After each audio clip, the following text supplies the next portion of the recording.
que votre cœur ne soit pas bouleversé. Vous croyez en Dieu, croyez aussi en moi. Frères et sœurs, je ne sais pas ce que vous ressentez à entendre ces paroles que Jésus nous adresse dans l'Évangile en cette veille du déconfinement progressif après environ 2 mois de confinement strict. Moi, je vous avoue que cela me fait un bien énorme d'entendre Jésus nous dire que votre cœur ne soit pas bouleversé. Vous croyez en Dieu, croyez aussi en moi. Jésus, il sait que nous sommes bouleversés et troublés face au flot incessant d'informations contradictoires qui nous inondent quotidiennement. Il sait que nous sommes inquiets et angoissés face aux tâtonnements, aux indécisions, aux incertitudes des scientifiques et des décideurs politiques dans la gestion de cette crise sanitaire. Il sait que tellement de personnes chères nous manquent, nos enfants, nos petits-enfants, nos mamies, nos papis, nos tatis, nos tontons, nos amis, nos copains, nos copines, notre communauté paroissiale. Tout cela nous manque. Il sait que tant de choses aussi nous manquent, qui ne se vendent pas dans les magasins. Le lien social, l'amitié, la liberté d'aller et venir, les églises, la messe, la vie paroissiale, la vie associative, nos loisirs. Il sait, Jésus, il sait que tout cela nous manque.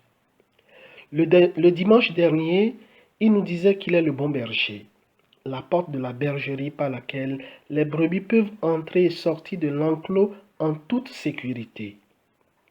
Mais il ne nous a pas non plus caché que des bergers mercenaires peuvent escalader les murs et entrer dans la bergerie, menaçant ainsi la sécurité des brebis.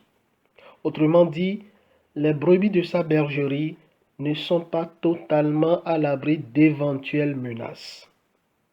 Et c'est face à ces menaces qu'il nous dit aujourd'hui que votre cœur ne soit pas bouleversé. Vous croyez en Dieu, croyez aussi en moi. Les textes de ce dimanche nous permettent de comprendre que les menaces peuvent être de 2 catégories. Les menaces qui peuvent surgir de l'intérieur de la bergerie et celles qui peuvent venir de l'extérieur. Dans la première lecture, l'Église naissante qui suscitait tant d'admiration par son harmonie, sa fraternité et sa communion malgré la grande diversité culturelle et linguistique, eh bien, cette communauté menace d'imploser pour une histoire de favoritisme dans la distribution des ressources aux plus pauvres. La colère gronde et la division est proche.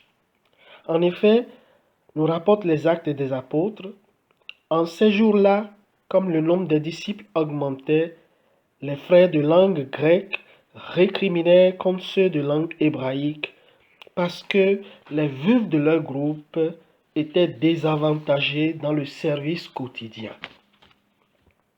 Pour faire face à la menace de division imminente, les apôtres convoquèrent pour toute la communauté et après des discussions, des négociations, 7 hommes intègres furent choisis et institués pour assurer la redistribution impartiale des ressources aux plus pauvres. Ainsi venait de naître dans l'Église le ministère des diacres. Les crises au sein de l'Église, si elles sont gérées sous la conduite de l'Esprit Saint, de façon synodale et collégiale, c'est-à-dire de façon à inclure l'apport de tout le monde, eh bien, ces crises débouchent sur une croissance renouvelée de la communauté chrétienne. L'Église n'est pas faite de gens parfaits, ni de gens déjà saints. Il n'est donc pas surprenant que surgissent des conflits, des tensions et des crises. Tout dépend et tout tient à la façon dont on les affronte. L'Évangile, quant à lui, nous montre les disciples de Jésus face à une menace venant de l'extérieur. Jésus venait d'annoncer son arrestation prochaine qui déboucherait sur sa mort et puis sur sa résurrection.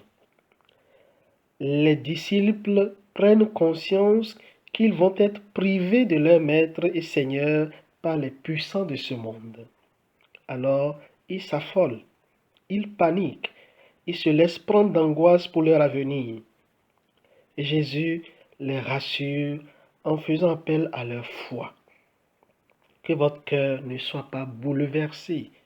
Vous croyez en Dieu, croyez aussi en moi. Chrétiens, mes frères et sœurs, à peu près 2 mois que nous aussi, nous sommes privés de grands biens spirituels indispensables à notre vie.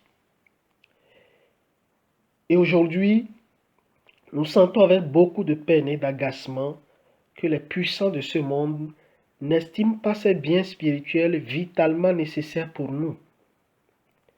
Dès demain, par exemple, ils nous autorisent à aller refaire la couleur de nos cheveux ou la coupe de notre barbe et ils continuent de nous refuser d'aller à la messe, d'aller prier ensemble dans nos églises. Et nous sommes en droit de nous demander si le contexte de la pandémie du coronavirus ne sert pas de prétexte, d'excuse et d'opportunité pour limiter de façon disproportionnée et prolongée notre liberté du culte. Quoi qu'il en soit, Jésus vient aujourd'hui nous rassurer face aux menaces, qu'elles soient internes ou externes à l'Église. Que votre cœur ne soit pas bouleversé. Vous croyez en Dieu, croyez aussi en moi. Frères et sœurs, chrétiens, mes frères et sœurs, nous tiendrons. Et nous tiendrons jusqu'au bout grâce à notre foi. Que la lumière de la résurrection nourrisse et soutienne notre foi et notre espérance en un avenir proche meilleur. Amen.